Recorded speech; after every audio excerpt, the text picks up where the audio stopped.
Muitas mulheres estão fazendo com o casamento igual quem lava vasilha. Estão tendo atitudes silenciosas, que elas nem estão percebendo, mas estão destruindo o casamento delas. Meu nome é Marina Braz Braga e eu quero falar com vocês sobre essas 5 atitudes silenciosas. E a quarta atitude que eu vou trazer, ela é tão importante que eu faço de tudo para não deixar de executar. Então, vem comigo que eu quero te falar hoje. Como assim, Marina? As mulheres estão com o casamento como se estivesse lavando vasilha. Você já percebeu que lavar vasilha é uma tarefa que a gente faz assim de forma tão automática? Desde pequenas, nós já fomos ensinadas a lavar vasilha. Algumas gostam mais, outras gostam menos. Para aquelas que gostam menos, assim como eu tenho algo muito importante para te falar também daqui a pouco. Mas sabe o que é? Lavar vasilha, ela se torna uma atividade tão mecânica que você faz assim, ó. Você pode lavar vasilha assistindo televisão. Tem gente que lava vasilha e fica assim, ó, assistindo televisão, escutando uma música, conversando com outra pessoa, assim como eu estou falando com vocês. Mas saiba que apesar de estar lavando vasilha e conversando com vocês, eu sou muito intencional. Vou mostrar aqui para vocês. Fiz a minha colinha aqui. Olha a minha colinha. Das 5 atitudes que eu preciso muito compartilhar com vocês, para você não cometer esses erros e não destruir seu casamento. Porque você é uma mulher chamada para edificar. Nós precisamos ser intencionais nas nossas atitudes. E a primeira delas é essa. Ser intencional no que vai conversar com o marido. Sabe quando a pessoa ela vai construindo um diálogo sem conexão? Ela conversa só coisas tão rotineiras, coisas formais. E ela esquece de que ali está o homem que ela escolheu para casar, para ser seu amigo, seu companheiro, seu amante. E aí tá parecendo mais o funcionário ou o colega de trabalho onde que fica assim. Você já pagou as contas? Nossa, você viu que fulano, nosso filho, deu problema? Você viu que a escola mandou um bilhete? Nossa, ou então, que também é terrível, que eu detesto, quando muitos casais só conversam para falar mal de alguém.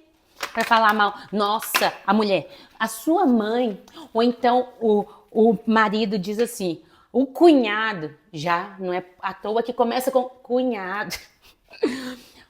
Enfim, esses assuntos que não tem perguntas reflexivas, não tem planejamento, não tem intencionalidade, onde é tudo muito do cotidiano, muito rotineiro. Não faz a pessoa sentir aquele desejo de compartilhar coisas mais profundas, tá? Muito superficial para aquilo que a gente vive no dia a dia. Você precisa ser intencional no diálogo que você vai ter com seu marido.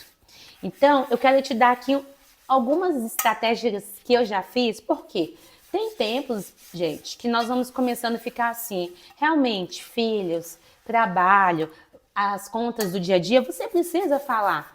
Mas você não pode ser o único motivo de você falar, porque senão vai ser o motivo de cobrança, o motivo de crítica, que é uma das coisas que eu vou falar aqui mais à frente.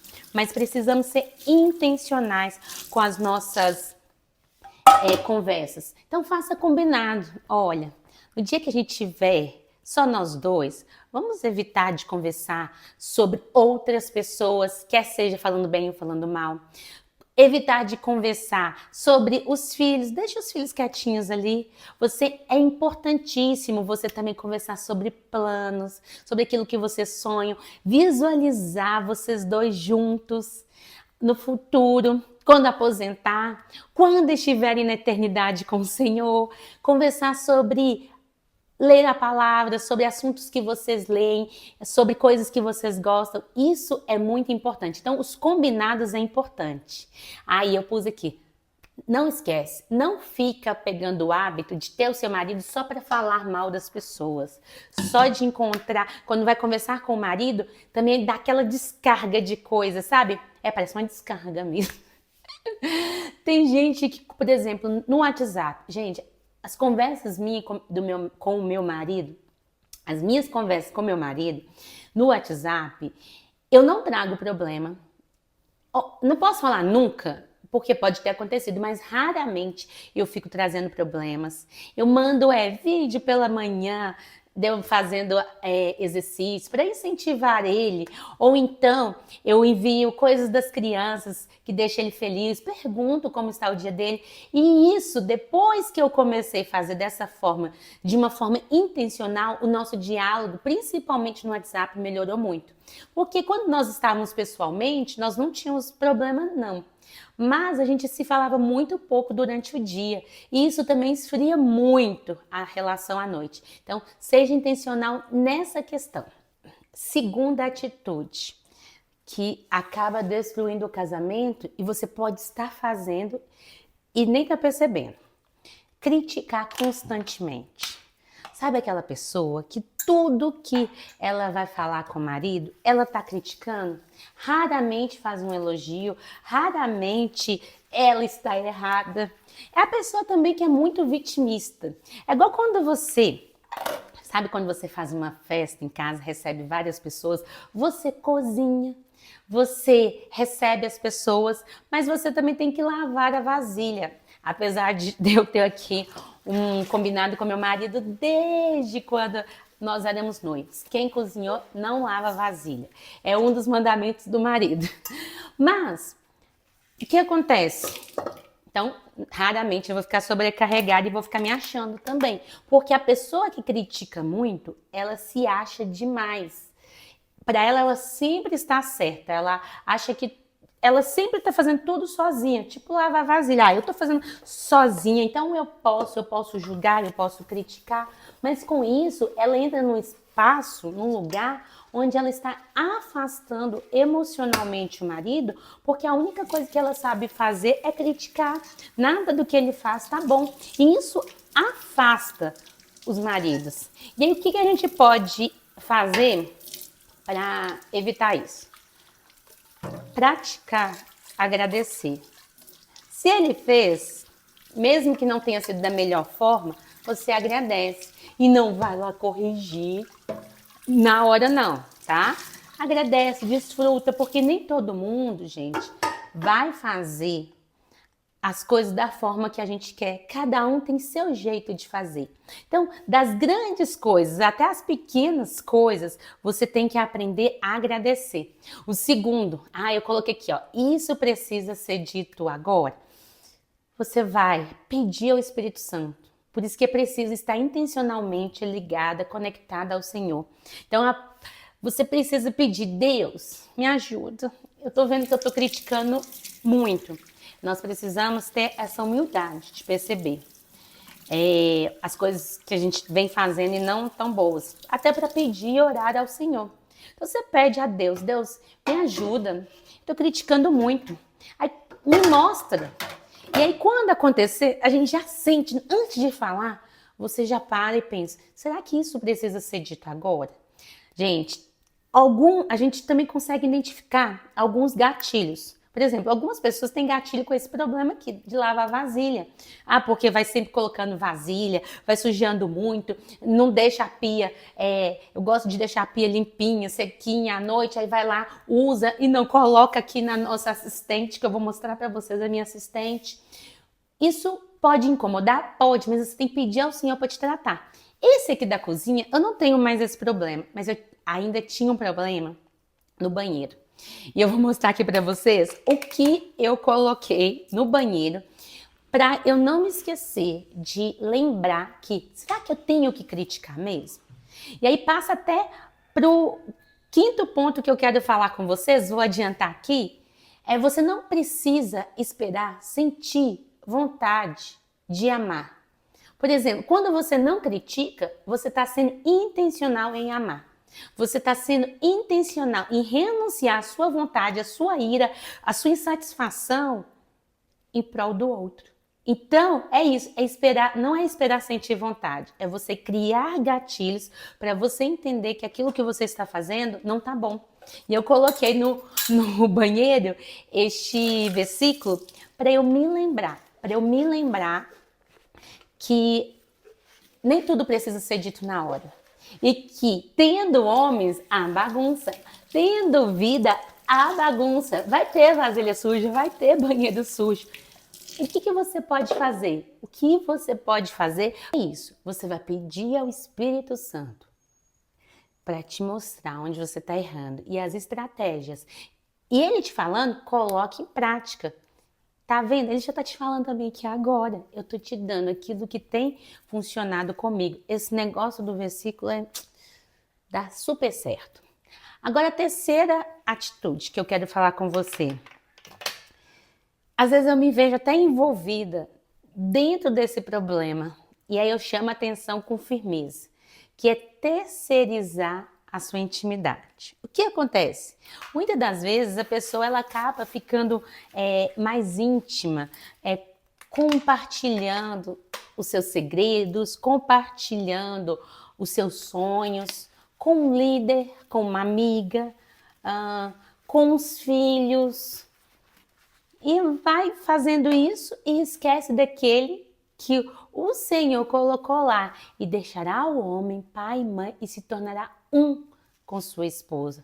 Como você pode ser um se seu marido não é seu melhor amigo? Se seus segredos você não está contando para ele. Na verdade, você tem segredos que ele está envolvido, porque você não pode contar para ele.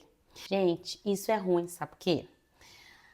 Você está quebrando um princípio de ser uma só carne. Você está quebrando o compromisso de ser transparente. O homem e a mulher estavam nus e não havia vergonha. Então, se você tem que esconder coisas, você acaba atrapalhando o seu casamento, atrapalhando a sua fidelidade.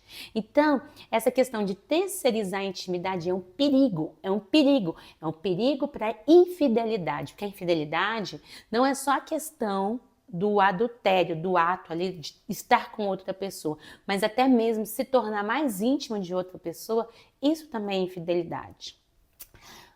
E o que fazer? O que fazer é se abra, seja transparente. No início, eu sei, teve uma outra que eu chamando a atenção sobre isso, ela me disse assim, mas é muito mais difícil eu falar esse tipo de coisa com ele. Ele nem me dá atenção, ele nem tá preocupado com o que eu tô falando, nem me entende, você me entende. Eu falei, mas comece, seja sincera, quebra esse padrão. E ela foi. E aí o que aconteceu? Deu ruim. Porque nunca teve esse hábito. É algo que tem que ser construído. E essa transparência no casamento, essa intimidade, ela vai te levar também a ter coisas ainda mais profundas. Por isso que nós precisamos construir ela. E não é de um dia para o outro. Se você não fazia, agora você vai ter que investir mais. Vai dar um pouco mais de trabalho, mas dá para fazer. Dá para fazer. Eu falei que ia ser a quarta, né? Mas eu adiantei. Essa vai ser a última. Mas antes de te falar a última, eu quero te mostrar uma coisa. Acabei de lavar as vasilhas aqui. As vasilhas maiores, né? As panelas. Hoje foi dia que eu fiz a comida, guardei aqui. Então, acabei de lavar as vasilhas. Por que eu vou agora ficar mais tranquila? Porque as louças aqui, o que eu vou poder fazer? Colocar na minha assistente. Vou mostrar para vocês a minha assistente. A minha assistente, a lava-louças. Já tem um pouquinho de vasilha aqui de ontem. E eu vou colocar aqui, ó. Gente, pensa num negócio que ajuda nós, dona de casa. E eu vou deixar aí para vocês na descrição desse vídeo o link. Se você puder comprar uma lava-louça, eu tenho que fazer um investimento para eu ter mais tempo no meu casamento. Faça isso.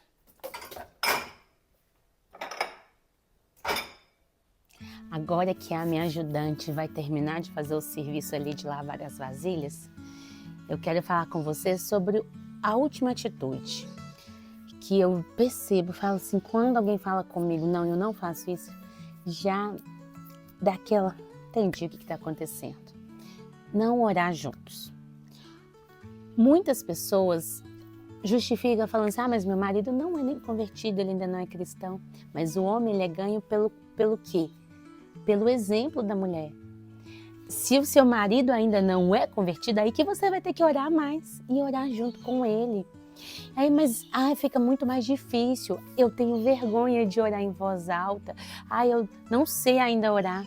Gente, para de dar desculpa. Quem dá desculpa não prospera, não consegue alcançar aquilo que o Senhor tem para a vida dela, porque ela sempre está dando desculpa. Então nunca dê desculpa para você não orar. Não dê desculpa para nada, mas para isso não dá desculpa. Pega seu marido, se você tem dificuldades, começa só, amor, vou orar aqui com você. Isso já vai causar até um pouco de curiosidade, ele vai.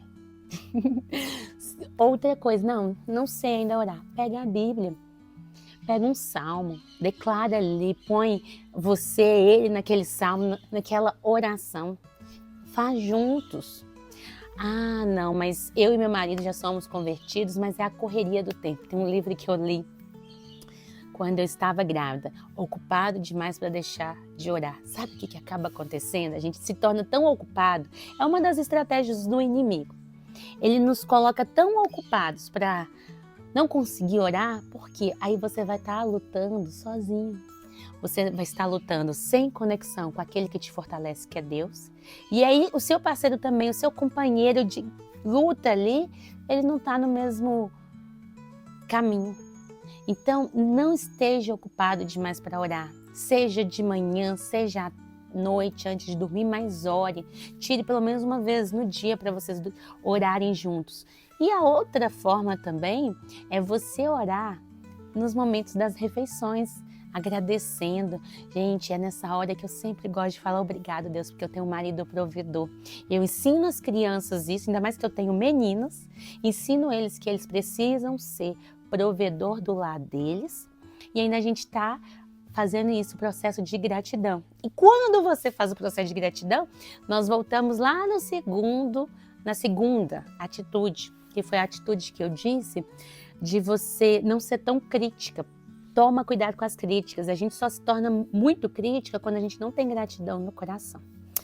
Mas olha, se fez sentido para você, eu peço muito que você compartilhe esse vídeo e coloque aí qual atitude que eu falei que às vezes você já fazia ou que você foi deixando, ou então coloca mais alguma atitude que você vê que faz sentido. Nossa, eu vejo algumas pessoas ou eu mesmo estou fazendo isso e está dando muito ruim. Mas muito obrigado por terem estado até aqui, que essa palavra entre no seu coração e que você consiga colocá-la em prática. Em nome de Jesus. Até mais!